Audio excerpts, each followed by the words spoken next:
Akawungeezi k'eggulo Centenary Bank yakomekereza ebikujjuko byayo eby'okujaguza emyaka 4 kasookedde etandikibwawo. Centenary Bank yatandikibwa mu mwaka gwa 1983 nga w'olabira bino erina amatabi agabulira ddala 80 ba agenti 7 ebyuma abantu bafunira ssente zaabwe bi ATM 460 ng'olwaleero Centenary Bank ekola amagoba ga buwumbi 257 nga tekuli musolo ng'akulira bank eno omukungu Fabian Kasibwa annyonnyola. The financial tentacles of Centenary Bank touch every corner of this country. There is no financial institution in this country that has deeper grassroots outreach in serving the real economy as we do.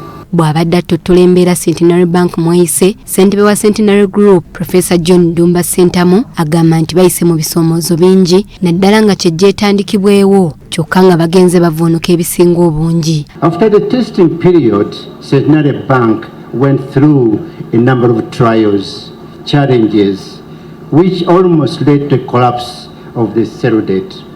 This included, as you know, the 1987 currency reform when the 2 zeros were removed. Of course, there was also this guerrilla war which was led by our president. There was also conflict of ownership. There were court cases, mismanagement within our bank, and as well as corruption. Centenary Bank yatandikibwa ku musingi gw'ekereziya era eddukanyizibwa ekereziya butereevu ng'omugenzi omusumba Joseph Mukwaya y'omu ku baakola byonna okulaba nga Centenary Bank efuna layisinsi. Again, during this testing period, Bishop Joseph Mukwaya led a delegation to the Ministry of Finance where he met Mr. Henry Obonyom on behalf of the Prime Minister, Mr. Abraham Warigo, requesting for a license.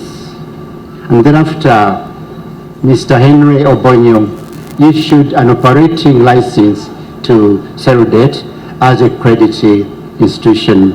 Omusumba Dr. Joseph Anthony Ziwa, ssentebe w'olukiiko lw'abeepisikoopi mu ggwanga, wano wasinzidde n'akalaatira abaddukanya Centenary Bank okufaayo ennyo okulaba nga balwanyisa obwavu mu bavubuka. Omusumba Ziwa agamba nti abavubuka bangi okutereka ssente kikyali kizibu mu bo, kale asoomoozezza abakulu ba Centenary Bank okulaba nga bongera omutima ogutereka mu bavubuka n'okubakulaakulanya. Let us look at the youth and the banking.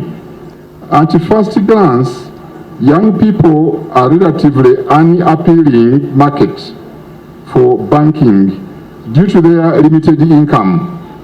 However, as they grow older, they become wealthier and they require financing for life projects.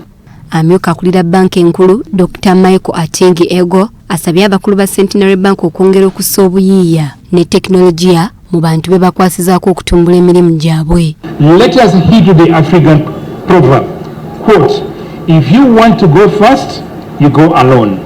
If you want to go far, go together, unquote. So together we can go far in boosting financial access and literacy, funding micro and small enterprises. The government is not only a proponent but a staunch supporter of private enterprises like Centenary Bank. Bwe butuukidde olwaleero nga Centenary Bank erina bakasitoma akakadde kalamba ensimbi trillion 6 eziri mu bintu ebikalu bank mwesobodde okusiga ensimbi. Omukolo guno gwetabiddwako n'omumyuka ow'okubiri owa Katikkiro Oweekitiibwa Robert Waggwa Nsibirwa nga Seta High School ly'essomero eryasinze okukolagana obulungi ne Centenary Bank. Doreen Nakajiri ne Titus Jemba, BBS Terefayina, Gambuuze. I'll ask you to stay with me on the stage.